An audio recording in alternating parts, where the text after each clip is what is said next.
it's amazing how women were already doing so many things and contributing to society, and yet was not given equal rights. It's so Hello everyone, welcome back to my channel. This is going to be part 3 of A People's History of the United States, of the chapter by Howard Zinn.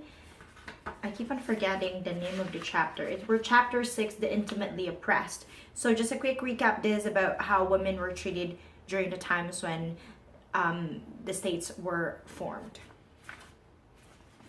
So this is chapter 6, part 3. Come, read with me.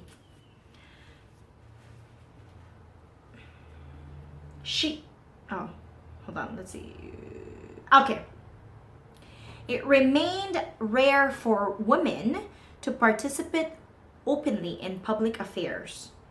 Although on the southern and western frontiers, conditions made this occasionally possible. Julius Burrell found in Georgia's early records the story of Mary Musgrove Matthews, a daughter of an Indian mother and an English father, who could speak the Creek language and became an advisor on Indian affairs to Governor James Oglethorpe of Georgia. Spurrell finds that as the communities became more settled, women were more thrust back farther from the public life and seemed to behave more timorously than before. One petition: "It is not the province of our sex to reason deeply upon the policy of the order." During the Revolution, however, Spurrell reports the necessities of war brought women out into public affairs. Women formed patriotic groups, carried out anti-British actions, wrote articles for independence. They were active in the campaign against the British tea tax, which made tea prices intolerably high. They organized Daughters of Liberty groups boycotting British goods, urging women to take their own clothes and buy only America-made things.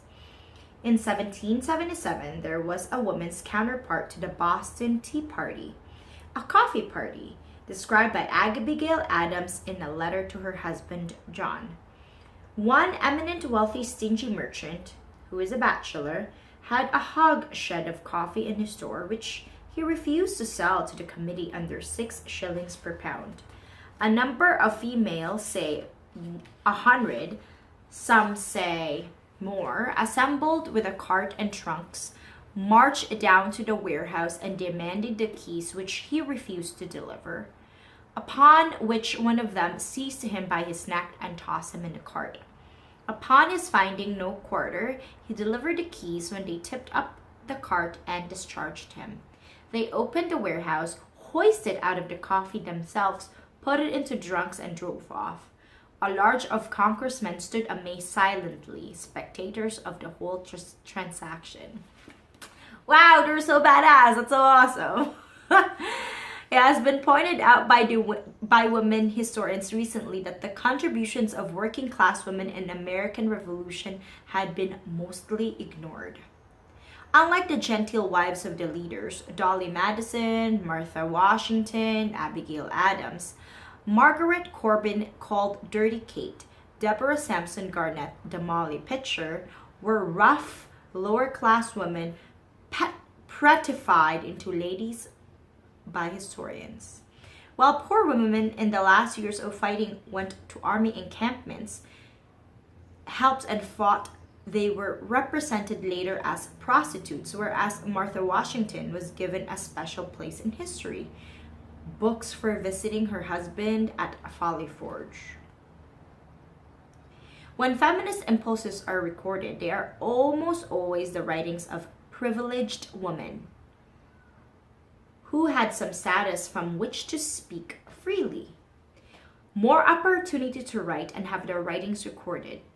Abigail Adams, even before the Declaration of Independence in March of 1776, wrote to her husband, In the new code of laws, which I suppose it will be necessary for you to make, I desire you remember the ladies and be more generous to them than your ancestors. Do not put such unlimited power in the hands of husbands. Remember, all men would be tyrants if they could. If particular care and attention are not paid to the ladies, we are determined to foment a rebellion and will not hold ourselves bound to obey the laws in which we have no voice of representation. Nevertheless, Jefferson underscoped his phrase, all men are created equal, by his statement that American women would be too wise to wrinkle their foreheads for politics. Oh my gosh, let me read that again, what Jefferson said about American women. And unquote, too wise to wrinkle their foreheads for politics. Ugh, I'm rolling my eyes. And after the revolution, none of the new state constitutions granted women the right to vote, except for New Jersey, and that state rescinded the right in 1807. I didn't know that. New Yorker's constitution specifically disenfranchised women by using the word male. While perhaps 90% of white male population were literate, around 1750, only 40% of the women were. Working class women had little means of communicating and no means of recording whatever sentiments of rebelliousness they may have felt at their subordination. Not only were they bearing children in great numbers under great hardships, but they were working in the home. Around the time of the Declaration of Independence, 4,000 women and children in Philadelphia were spinning at home for local plants under the putting out system. Women also were shopkeepers and innkeepers and engaged in many trades. They were bakers, tin workers, brewers, tanners, rope makers, lumberjacks, printers, morticians, woodworkers, staymakers, and more. Ideas of female equality were in the air during and after the Revolution. Tom Paine spoke out for the equal rights of women, and the pioneering book of Mary Wollstonecraft in England, A Vindication of Rights of Women, was reprinted in the United States shortly after the Revolutionary War. Wollstonecraft was responding to English conservative and opponent of the French Revolution Edmund Burke, who had written in his reflections of the Revolution in France that a woman is but an animal, and an animal not of the highest order. She wrote, I wish to persuade women to endeavor to acquire strength both of mind and body, to convince them that soft phrases, susceptibility of heart, delicacy of sentiment, and refinement and taste are almost synonymous with epithets of weakness. And that those beings who are only the subjects of pity and that kind of love will soon become objects of contempt. I wish to know that the first object laudable ambition is to obtain a character as a human, regardless of the distinction of sex. Between the American Revolution and the Civil War, so many elements of American society were changing.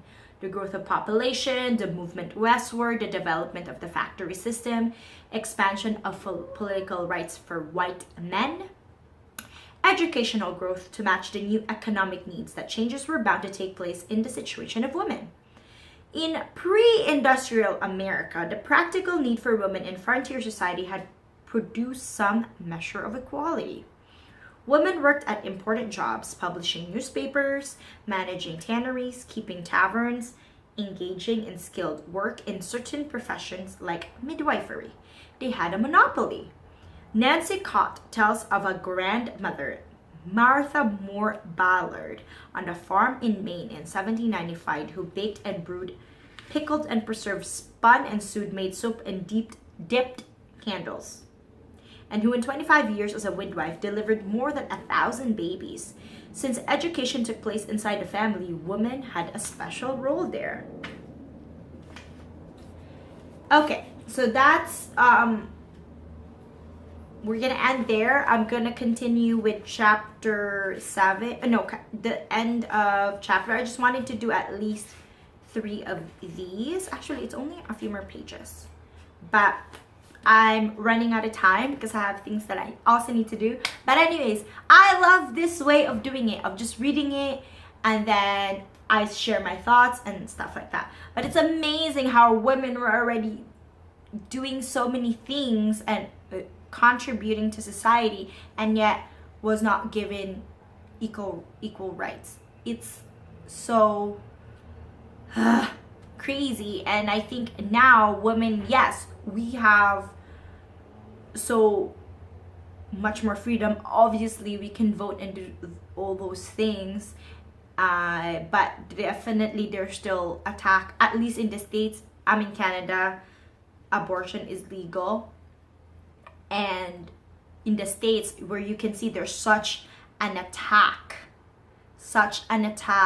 on women's rights, vis-a-vis really trying to limit their access to abortion. Because I've said before, you know, attack to women's freedom to choose is attack on women's rights.